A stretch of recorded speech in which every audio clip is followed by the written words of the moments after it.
ప్రార్థన చేయాలంట, విశ్వాసంతో చేయాలంట. ఇది జరుగుద్దా లేదా, అవుద్దా అవదా.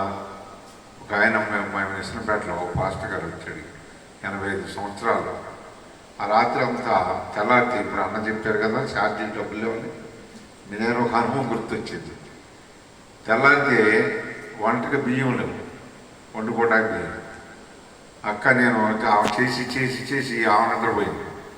నా వంతు వచ్చింది అంటే లెగ్స్ కాదు, ఏకీభవిస్తూనే ఉంటాను. నా వంతు వచ్చింది, నేను చేస్తాను.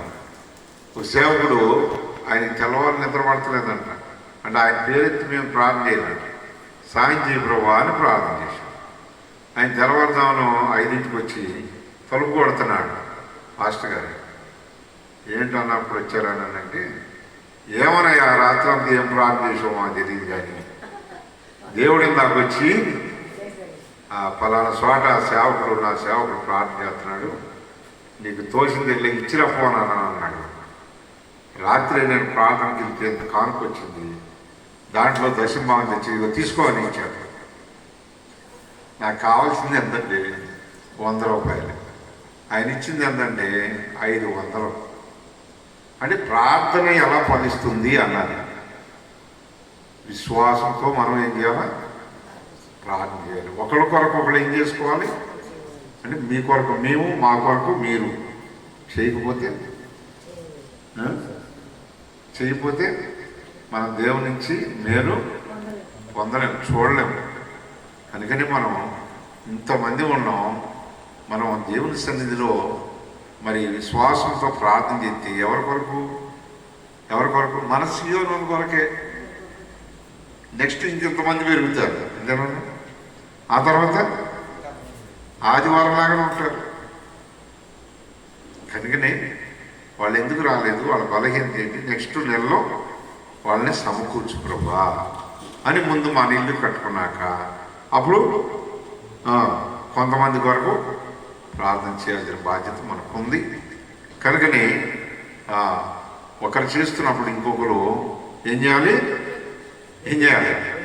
మనం తెచ్చేదాకా కొంచెం కొనుక్కుదాం అంటే కుదరదు. అవసరమైతే నిలబడైనా చేయాలి, అవసరమైతే నిలబడి అటు ఇటు అన్న తిరుగుతుండాలి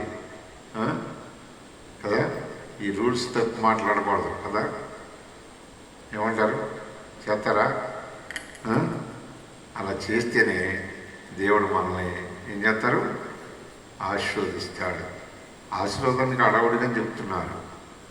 ఆశీర్వాదం రావాలంటే మనం నలగాలి, బాగా ప్రార్థన చేయాలి. ప్రార్థనే పరిస్థితుల్ని మార్చు. దేవుని దగ్గర నుంచి అన్న చెప్పారు కదా, శక్తి కావాలంటే ప్రార్థన.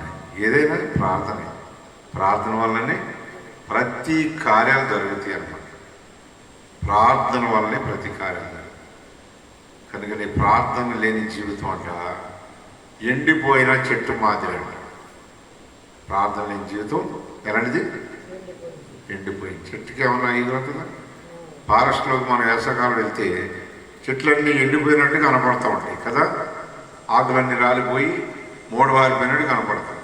అంటే వేసవకాలం ఆ చెట్లో ఉన్న నీరంతా కిందకి వెళ్ళిపోయి ఆ ఏర్లకి సపోర్ట్ ఇస్తాయి. మళ్ళీ వాన పడుతున్నట్టు ఆ వాసన తగిలినప్పుడు ఎమ్మటి సిగురు వస్తుంది. అలాగే మనం కూడా మన ప్రార్థన మన సంఘస్థులకి ఏమి రావాలి, సిగురించాలి. ప్రార్థన జీవితం కలిగి ఉండాలి. ఆ రీతిగా మనం ప్రార్థన చేద్దాం.